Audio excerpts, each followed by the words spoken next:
The morning Evelyn Harper backed her rusty Ford F-250 down Ridge Road and stopped at the rusted tubular gate of the South 18 field. Three things happened in quiet succession. The sky held that particular bruised purple hue that Tennessee river valleys borrow just before 5 in the morning. The latch on the driver's side door caught twice before releasing with a dry metallic clack that Evelyn had stopped noticing 6 months ago. And Garrett Vance, who farmed 700 acres of continuous tile-drained corn to the east, slowed his high-clearance John Deere tractor on the gravel shoulder and lowered the power window. He looked at the high wooden sides fitted onto the bed of Evelyn's truck. He looked past her shoulder toward the South 18, where 18 acres of heavy gray clay bottomland sat beneath 4 inches of brown stagnant water, choked with wild rush and ironweed, that had not known a brush hog since the summer of 2011. He looked back at the truck bed, where 300 emaciated runner ducks were shifting their weight against the pine shavings. Garrett cleared his throat, a sound like dry husks grinding in a combine auger. He asked her what in the good Lord's name she was planning to do with 300 featherless skeletons in a dead swamp. Evelyn did not look up from the gate latch. She lifted the heavy iron pin, working the rusted chain with the practiced economy of someone who had unlatched this exact gate 1,100 times since her father's passing.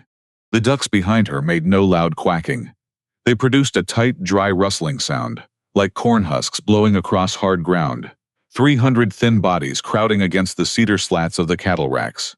Runner ducks were not the round, pristine white birds that appeared on bags of commercial poultry feed. They stood upright, narrow-bodied, long-necked, built more like wine bottles than livestock. Their plumage, a mottled timber brown, stripped bare in patches where the crowding at the commercial hatchery had driven them to feather picking. Their feet were black and webbed, and dry as dried leather. They shifted together in one fluid, nervous mass that leaned away from Garrett's idling tractor diesel exhaust. Garrett watched her swing the gate inward, until the bottom edge dragged through the wet clay. He said she had bought 300 bird carcasses.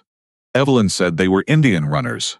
Garrett said they belonged in a rendering plant, not in a field that had drowned her father's tractor in '98, and had held 3 feet of water every April since. Evelyn walked back to the tailgate. She did not argue. She did not offer the long explanation she had spent 2 years assembling from extension bulletins and yellowed ledgers. She reached for the wooden tailgate pin. She said the South 18 was not dead. Garrett let out a short, dry bark of a laugh that died quickly in the damp morning air. He told her she was turning a 18-acre disaster into a 19-acre dump. She pulled the pin. The tailgate dropped with a heavy thud against the bumper. Evelyn stepped back to the dry shoulder of the access track, her canvas jacket stiff with old morning grease, her steel-toed work boots resting squarely in the gravel. Garrett watched for 40 seconds, while 300 thin, upright birds tumbled out onto the mud in a tight brown wave.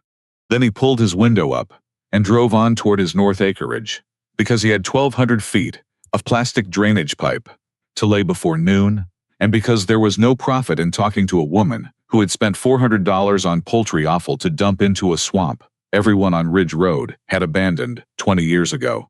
He told the story at the grain elevator in Harlan before 7 o'clock. By noon, every farmer sitting at the wooden counter of the diner near the courthouse had heard that James Harper's daughter had finally lost her grip on the South 18. Hit that like button. Drop your city in the comments. I want to know where you're watching from tonight. Now let's begin. Evelyn Harper had been managing the 96 acres on Ridge Road alone since the November night 4 years ago, when her father's heart had simply stopped while he was greasing the bearings on an old sickle mower. The farm had belonged to the Harper family for 3 generations, sitting in the crease of the valley where the clay was heavy and the water table stayed within 3 feet of the surface for 9 months out of the year. It was land that did not forgive haste. The upper pastures were decent ground, thin black topsoil over limestone that yielded 3 cuttings of fescue if the rains held through July. But the South 18 had always been the farm's silent burden. Her father, James Harper, had fought the South 18 with every tool available to a man of limited means and stubborn blood. He had spent $3,000 in the spring of 1998 on black plastic corrugated drainage tile, trenching 6 feet deep into the gray subsoil with a rented backhoe. The tile had worked for 14 months, Then the heavy, expanding montmorillonite clay beneath the surface had shifted during a wet freeze, crushing the thin plastic walls and redirecting the subsurface runoff into a tight trapped pocket that turned the center of the field into a perpetual bog. He had tried again in 2007 with heavy rock drains, filling deep trenches with crushed limestone, brought in by the dump truck load from the quarry at Cedar Ridge. The clay had swallowed the rock within 3 seasons, sifting down through the gaps until the stone was buried under 8 inches of impermeable silt. After the second failure, James Harper had stopped talking about the South 18 at the breakfast table. He simply looked out the kitchen window toward the south ditch every morning, while his coffee cooled in his mug, his eyes fixed on the dense stands of broadleaf cattail and buttercup that marked the edge of the dead ground. He had never admitted the land had beaten him, but his silence was a confession that everyone in Harlan County understood. When he died, he left Evelyn the 96 acres, a 1994 Ford tractor with a leaking lift cylinder, $7,000 in a local savings account, and 18 acres of standing water that drew mosquitoes every summer and heavy silence every winter. The first 2 years after his funeral were defined by a quiet, exhausting necessity. Evelyn worked 40 hours a week as a hydrological survey technician for the county, spending her days measuring stream flow rates and soil compaction profiles for public road projects, and her evenings greasing equipment, repairing rotted cedar fence posts, and keeping the roof from leaking over the back porch. The double burden left no room for sentiment. It produced in her a hard, pared-down clarity, the kind of quiet endurance that comes from realizing that no one is coming to lift the heavy end of the log. She slept 6 hours a night, wore her father's old canvas work coats with the sleeves rolled back 2 turns, and kept her hair pulled tight in a low knot at the base of her neck. The turning point did not come from an agricultural magazine or a modern farming seminar. It came on a freezing Tuesday evening in January of 2024. While Evelyn was searching through the dusty wooden crates stored on the floor of the old attic above the tractor shed, she was looking for a spare set of brass torch tips to repair a rusted gate hinge, shifting piles of damp harness leather, dry rotted burlap sacks, and stacks of old hardware store receipts bound with dried rubber bands. At the bottom of a cedar chest that smelled faintly of old tobacco and paraffin, she found her father's farm ledger from 1974.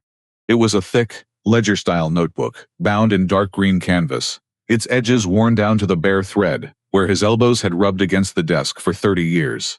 Evelyn sat down on an overturned wooden crate in the freezing air of the attic, her breath forming small white clouds in the beam of her flashlight, and began turning the yellowed pages. The entries were written in James Harper's tight, upright script, recorded with the relentless precision of a man who measured his life by soil moisture and fuel consumption. Pages of lime applications, rainfall amounts measured to the 1/10 of an inch, and diesel costs from years when a gallon of fuel cost 42 cents. But on page 74, dated October 14, 1974, in the margin next to a note about winter wheat yields, her father had written 3 short paragraphs in a looser, quicker handwriting, as if recording a thought before it slipped away into the daily routine of the farm. He had written about a conversation with an old tenant farmer named Silas Vance, who had worked bottomland along the Cumberland River before the flood control dams were built in the late 1940s. Silas had told him that heavy clay ground did not drown because there was too much water on top. It drowned because the subsoil had lost its ability to breathe. Silas said that mechanical plows only squeezed the wet clay harder, packing the particles together into a dense, airless crust that held water like a concrete basin. He wrote that the old farmers in the river bottoms never used heavy iron on wet ground. They used running birds. Ducks, Silas had explained, worked wet ground, the way a chisel plow worked dry soil, but without the weight that compacted the subsoil. Their small, sharp webs worked the wet mud, underwater at 16 strokes a minute, breaking the surface crust into fine particles, without compacting the layer underneath. Their bills searched for weed seeds and insect larvae, creating thousands of microchannels that allowed air to reach the trapped clay. They dropped nitrogen-rich manure directly into the water, triggering a bacterial bloom that digested the old rotted root mat that sealed the soil pores. Silas had said that 60 days of ducks on a wet field would open ground that 5 heavy tractors couldn't loosen without burying the topsoil. James Harper had written at the bottom of the page, Silas says the water leaves when the soil starts breathing again. Need to look into runner stock if the south ditch stays full next spring. He had never done it. The following spring had brought a dry April, and James had put his money into a used disc harrow instead, returning to the familiar routine of iron and diesel that everyone in Harlan County understood. The note remained in the margin, buried under 50 years of weather records and machinery, repairs waiting for someone who had the patience to read it slowly enough to understand what it meant. Evelyn sat in the attic for 40 minutes, with the green ledger open on her knees. She did not feel a sudden wave of inspiration or a dramatic shift in purpose. She felt only the cold, steady weight of a practical fact that had been left unfinished. She took the ledger down to the kitchen, laid it open on the oilcloth table beside her hydrological charts, and began calculating the numbers. It took her 14 months to prepare. She did not rush into buying livestock or building fences. She spent the spring and summer of 2024 taking soil core samples across all 18 acres of the south field, driving a stainless steel sampling tube 2 feet into the ground at 32 marked locations. She measured the bulk density of the clay, the organic matter content in the top 4 inches, and the exact depth of the impermeable hardpan layer that sat 16 inches below the surface. She mapped the elevation of the field using an old surveyor's transit, recording every 2-inch dip and ridge on a sheet of waterproof graph paper that she kept pinned to the wall above her workbench. She found that the center 6 acres were the most severely compacted, holding a bulk density reading of 1.72 grams per cubic centimeter, a density so high that plant roots could not penetrate the subsoil and water could only move through it at a rate of less than 1/100th of an inch per hour. It was, for all practical agricultural purposes, a slab of wet brick buried under 4 inches of stagnant runoff. In February of 2026, she located a commercial waterfowl breeder in southern Ohio who was liquidating 300 Indian runner ducks that had finished their second laying cycle. The breeder considered them worn-out stock, thin from heavy egg production, and stripped of feathers from close confinement in concrete-floored breeding sheds.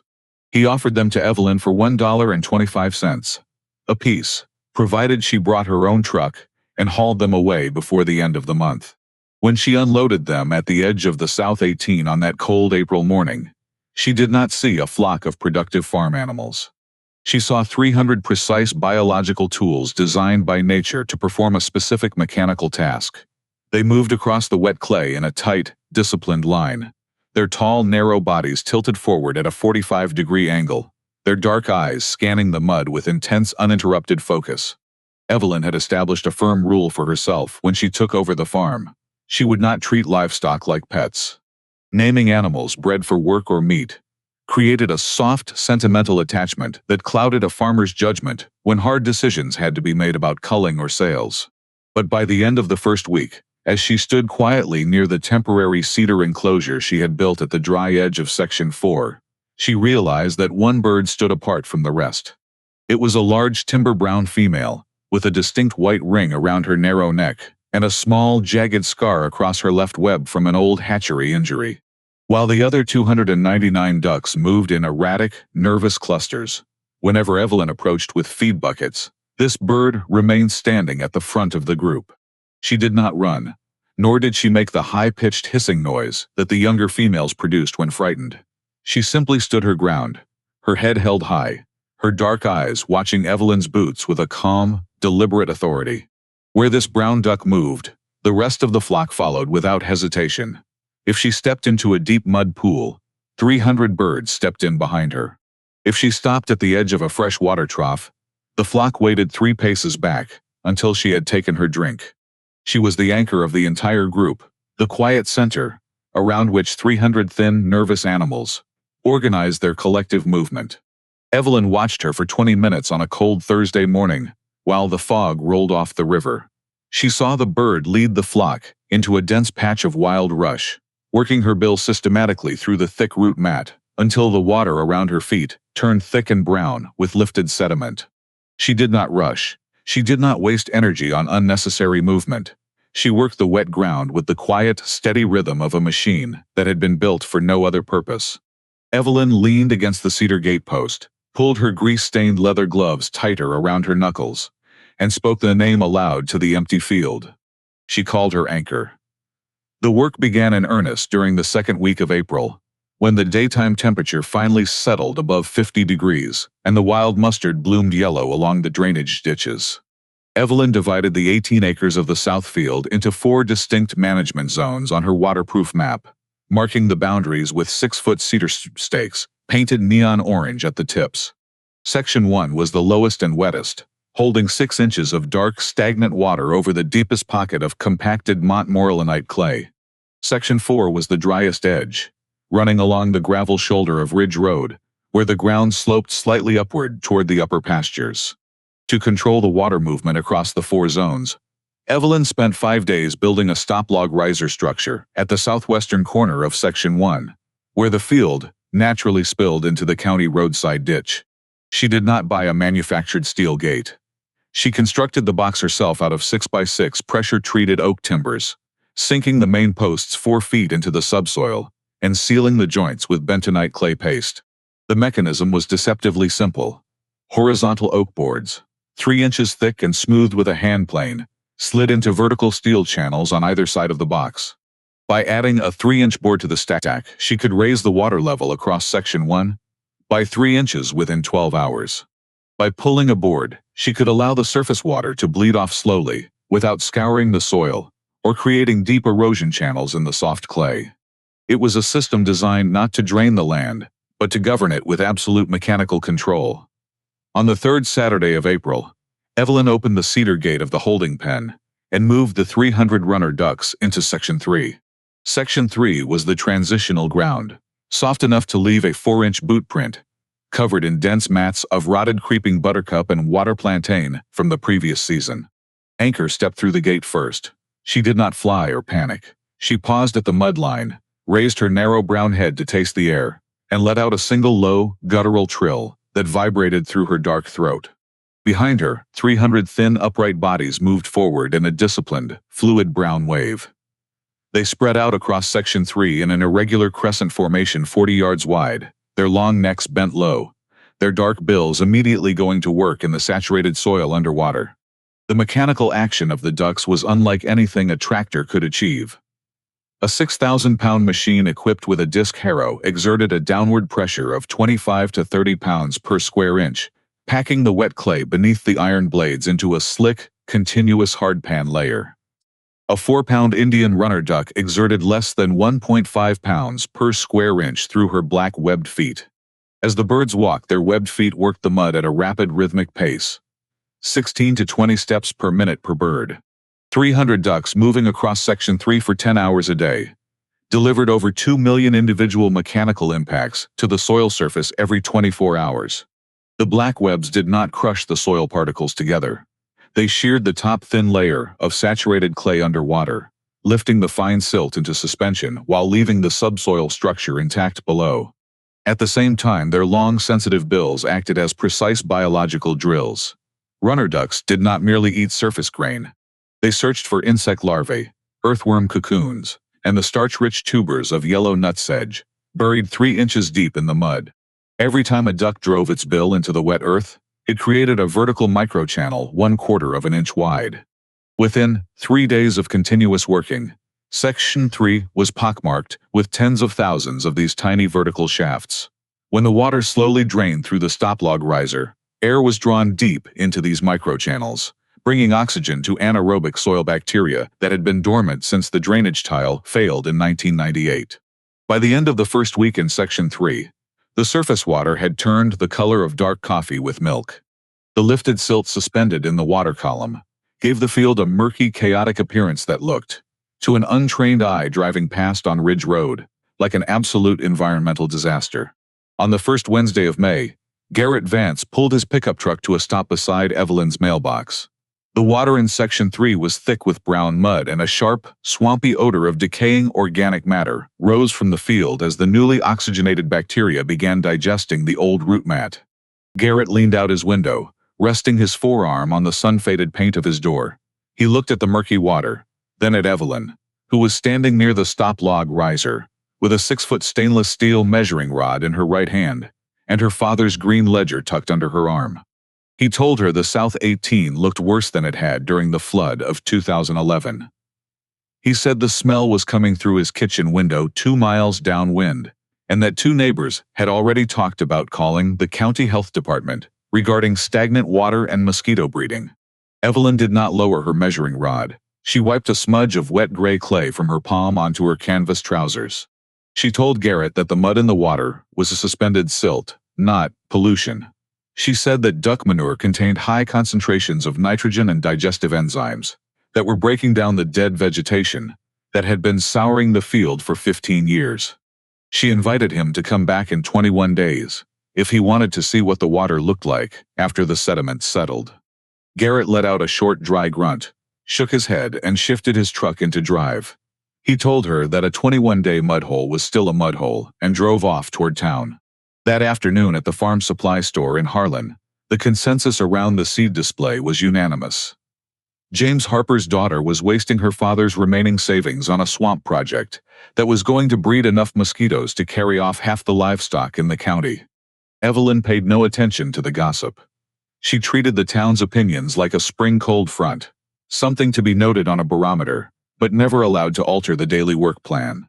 Every morning, at 5:30, she walked the perimeter of the 4 sections with her stainless steel soil probe and a marked wooden measuring gauge. She recorded the exact numbers in her ledger every evening after dinner. The data was unequivocal. Before the ducks entered Section 3, her soil probe met solid, unyielding resistance at 16 inches below the surface, the exact depth of the dense montmorillonite hardpan layer. On day 8 of the duck rotation, the probe slid through 18 inches of soft, yielding soil before hitting resistance.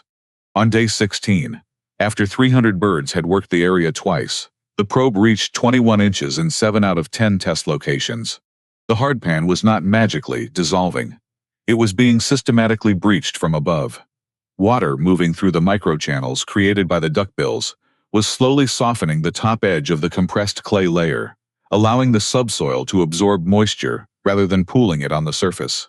On May 18th, Evelyn pulled 2 3-inch oak boards from the stop log riser in Section 3, allowing the turbid water to bleed off slowly into Section 2. As the surface water dropped, it revealed a completely transformed soil bed. The thick, matted carpet of wild rush and ironweed was gone, consumed or broken down by the constant feeding of the flock. In its place was a fine, dark-textured layer of mud mixed with digested organic waste, crumbly to the touch and completely free of stagnant odors. She measured the bulk density of the top 6 inches of soil in Section 3 on May 20th. The reading had dropped from 1.72 grams per cubic centimeter down to 1.34, a 35% reduction in compaction, achieved without burning a single gallon of diesel fuel or turning a single spade of earth. That night, Evelyn sat at her kitchen table under the yellow glow of the single overhead bulb. The house was quiet except for the rhythmic ticking of the wall clock and the distant, muted trill of 300 runner ducks resting quietly in their cedar pen. She opened her father's green canvas ledger to page 82, dipped her pen into dark blue ink, and wrote 3 lines beneath her daily probe measurements. Section 3 soil bulk density at 1.34. Hardpan resistance moved down 5 inches. The ground is breathing again, just as Silas said. July of 2026 brought the worst meteorological drought to Harlan County in 42 years. For 36 consecutive days, the temperature gauge on the south wall of the tractor shed climbed past 96 degrees before noon, accompanied by a relentless bone-dry south wind that sucked every drop of moisture from the topsoil. The heavy clay on Garrett Vance's 700 acres baked into continuous sheets of hard, gray ceramic, cracking open in jagged fissures, 4 inches wide and 2 feet deep. His high-yield hybrid corn, planted with heavy starter fertilizer and intensive chemical tillage, stalled at waist height, its leaves curling tight like gray parchment, before turning yellow and dying from the roots up. Garrett spent thousands of dollars on tractor diesel, pulling heavy subsoiling shanks through his parched fields in a desperate attempt to break the baked crust and let the deep water rise. The heavy iron shanks simply groaned against the concrete hard clay, snapping grade 8 shear bolts every 100 yards and throwing up clouds of dry, suffocating dust that hung over Ridge Road like smoke. 2 miles to the west, the 18 acres of the south field at the Harper farm presented a completely different landscape. Because the 300 runner ducks had spent 12 weeks breaking the surface crust and driving microchannels 22 inches deep into the Montmorillonite clay. The field had not baked into a hard crust when the rains stopped in June. The high organic matter content from the digested manure and decomposed vegetation acted like a massive underground sponge, holding over 40,000 gallons of capillary water per acre in the loosened subsoil layer. While the surrounding county baked under the white glare of the summer sky, Evelyn's south field remained cool, damp and dark beneath a thin, self-mulching surface layer of fine silt. On the first day of July, at 4 o'clock in the morning, Evelyn stepped into Section 1 to plant her crop. The night air was 72 degrees, silent except for the low, rhythmic breathing of the flock, resting in Section 4. She wore no headlamp, moving through the dim starlight by the familiar contours of the land she had mapped 2 years prior. She was not planting corn or soybeans, the two commodity crops that every agricultural extension agent in Kentucky insisted were the only viable options for River Valley bottomland.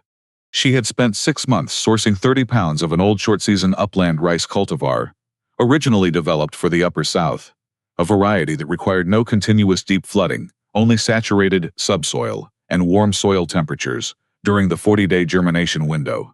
Evelyn walked Section 1 in the steady, measured cadence her father had taught her when she was 12 years old, swinging her right arm in a broad, fluid arc to broadcast the seed by hand. 3 paces forward, 1 wide sweep of the arm. 3 paces forward, 1 wide sweep.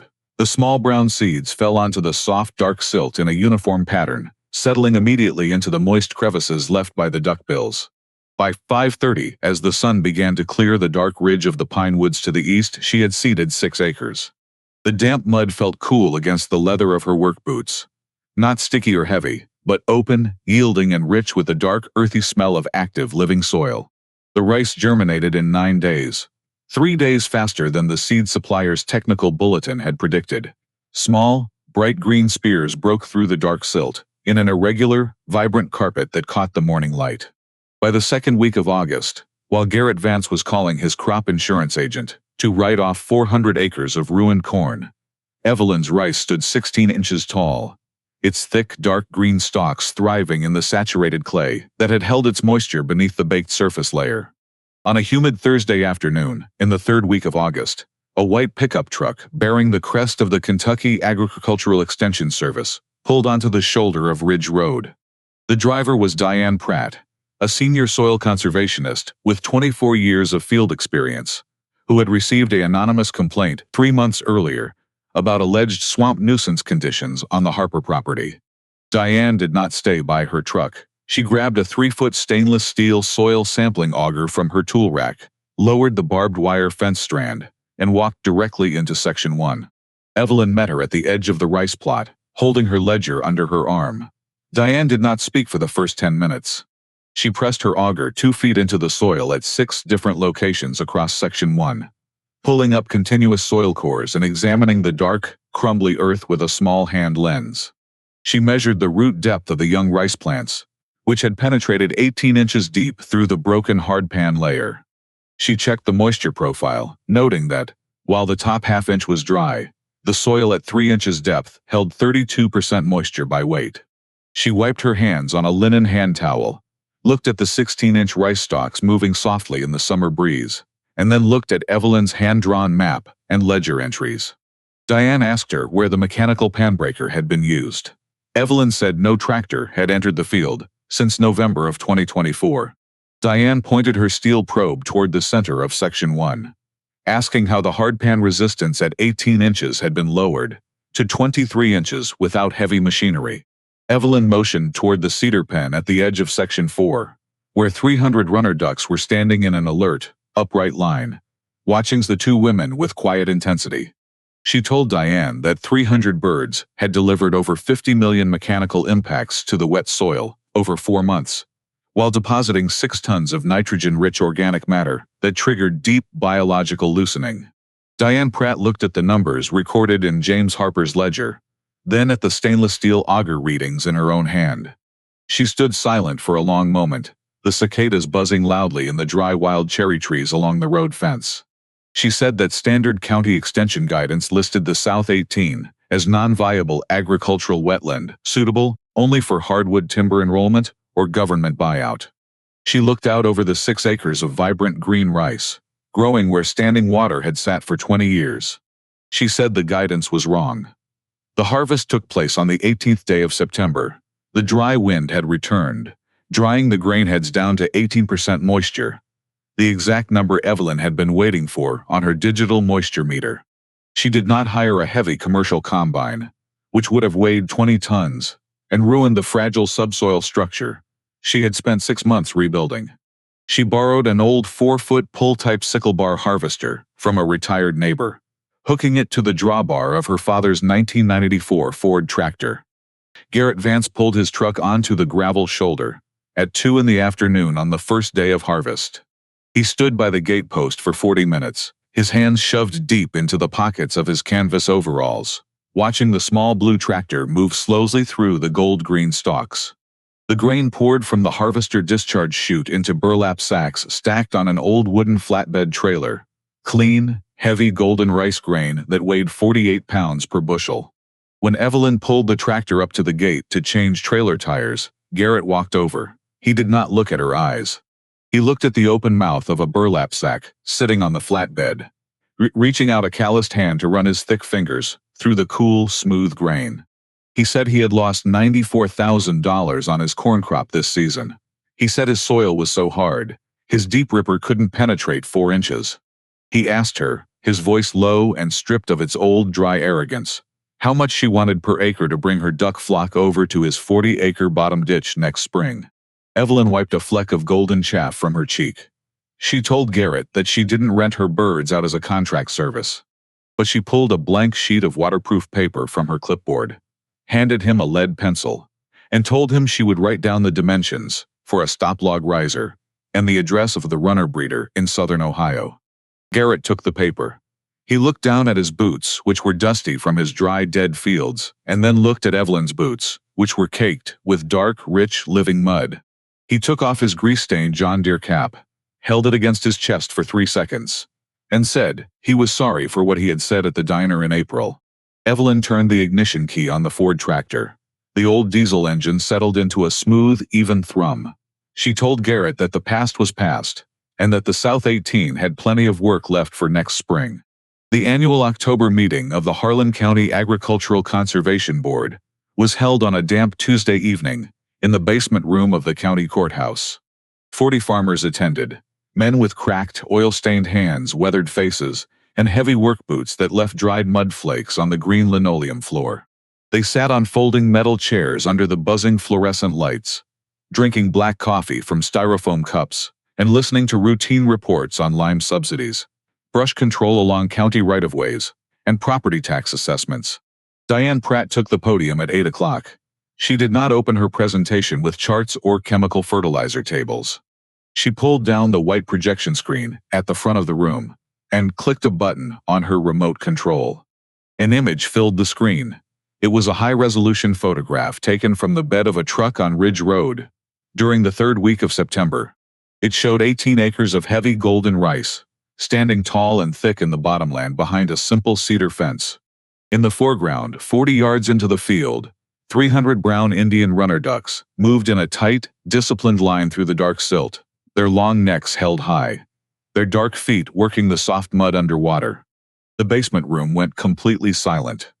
The only sound was the hum of the overhead projector fan and the distant rumble of a coal truck passing on the highway outside.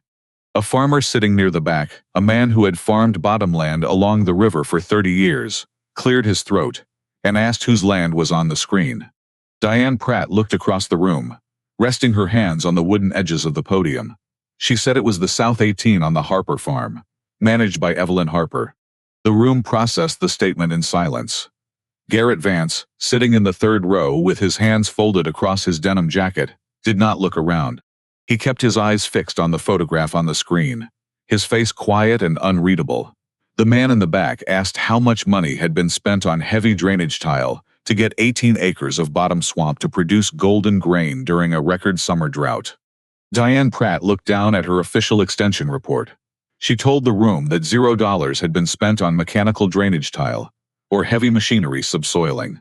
She stated that the total capital investment for soil restructuring had been $412.50, spent on 300 cull runner ducks, 4 oak stop log timbers, and 30 pounds of short-season upland rice seed. She paused, letting the numbers settle in the quiet room. She said that over 24 weeks, the biological activity of the flock had reduced soil bulk density by 35% and lowered the hardpan compaction depth from 16 inches down to 23 inches. She added that the soil profile was now absorbing rainfall at 6 times the rate recorded when James Harper managed the farm with iron machinery. No one spoke for nearly 20 seconds. Someone asked if the detailed measurement log was available, and Diane held up a stack of printed white booklets containing 12 pages of Evelyn's daily probe readings, water level records, and rotation schedules. Within 2 minutes, every printed copy had been taken from the table. The photograph stayed on the projection screen for the remainder of the evening, because no one asked for it to be removed, and because the men in the room found themselves looking back at it whenever the conversation turned to land values or winter preparation. 18 acres of living, breathing ground that everyone on Ridge Road had written off 20 years ago. 300 birds that everyone had called featherless skeletons. A small handwritten note in the margin of a 1974 green canvas ledger that a daughter had read slowly enough to understand. By the spring of 2027, the soil structure in Section 3 had changed so fundamentally that the stainless steel probe slid down 26 inches before meeting resistance. Evelyn added 50 young runner ducks to the flock, bringing the total working group to 350 birds. Anchor led them through the spring rotation with the same unhurried, calm authority, moving across the damp silt of Section 2, while the younger birds learned the rhythm of the work by following her footsteps. On a cold, clear morning in early April of that spring, a neighbor's 8-year-old daughter walked down the gravel shoulder of Ridge Road and stopped at the cedar gate. She watched the ducks moving through the shallow water for a long time, her hands tucked deep into the pockets of her bright pink coat. She called over to Evelyn, who was standing near the stop-log riser, checking the water level board. She asked why the ducks worked in the mud all day without stopping. Evelyn walked over to the gate, her boots stepping lightly across the firm, dark soil near the fence line. She crouched down to the child's eye level, resting her elbows on the top cedar rail. She told the girl that the birds were eating the plants that were making the ground sick, moving the water with their feet and opening the deep earth so air could get down to where the roots lived. The child looked out over the green shoots breaking through the dark silt across Section 1. She asked how Evelyn had known the birds could fix a swamp that everyone else said was dead. Evelyn pulled her father's green canvas ledger from her coat pocket, running her thumb over the worn thread on the binding. She told the girl that her father had written it down 50 years ago, and that she had simply taken the time to read it without rushing. The child thought about this for a moment, watching Anchor step into a shallow pool at the center of the field, 300 birds following behind her in a smooth, fluid line. She said the field looked pretty now. Evelyn stood up, looking out over the 18 acres of living, open ground, stretching toward the pine ridge in the morning sun. The air smelled of wet earth, fresh green growth, and clean moving water. She said yes, she said it did. If this story found you at the right moment, share it with someone who's been told the ground they're standing on isn't worth the trouble. Drop your city in the comments. Tell me where you're watching from, and if you've ever read something slow enough to finally understand it, I want to hear about it. Every comment gets read. Everyone.